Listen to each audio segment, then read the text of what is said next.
শুনে থাকে সেটা বলতে হয়। আগে অবশ্যই আমরা থেকে না তিনি 1 নম্বরে শুয়ে আছেন। 1 নম্বরে আছে, এখান থেকে যাই 1 নম্বরে উনি থাকে তারপর না আসলে কি এই যে তসবিটা অনেক আগে আমরা ছোট ছিলাম তখন দেখছি এইভাবে দেখাইতো, আমি দেখাইছি নিজের হাতে ধরে তসবি এইভাবে দেখাইছি, কিন্তু ওই সময় ওইটাকে অনেকে চালিয়ে বাইরে বইলে বললাম না ছিল ল্যাংরা আছে না ল্যাংরা, আমি আসলে ল্যাংরা ওই রকম ব্যাপারটা গল্প কাহিনী ওইটা আর কি মুখে মুখে ছড়াই গেছে। ফার্স্টে আসছে, উনি এখানে আসছেন, এখানে আসার পরে এখানে গদি গাছছিলেন, গদি মানে বসছিলেন। ওই থেকে এই গ্রামের নাম হচ্ছে গেরদা, ওই গদি থেকে গেরদা, এটা গেরদার ইতিহাস, গেরদার ইতিহাস এটা। এটা কি হযরত শাহ আলী বাগদাদী রাহমাতুল্লাহ আলাইহি এখানে?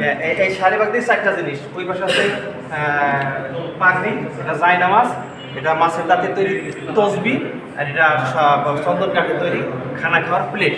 এই 4টা জিনিসই ওনার এখানে আছে রক্ষিত, আর উনি সব পুস্তক বাগদাদ থেকে নিয়ে আসছিলেন। উনি কীভাবে আছেন সেটা ওনার বিষয়, উনি যেখানে নিয়ে আসছিলেন সেইভাবেই আমরা এইভাবে পাইছি। যেমন ওই যে বড় বিরাজের গায়ের জামা, ওটা আমি দেখি নাই, আমি আমার দাদার বাপরা বলতে এইভাবে দেখাচ্ছি, অনেক লম্বা, হয়তো উনি অনেক লম্বা ছিলেন। আমি যখন দেখি মানে পরবর্তীতে যখন করা হয় মানে ক্লিন করলে এগুলো আরো স্পষ্ট দেখা যাবে, এটা ভিতরে তো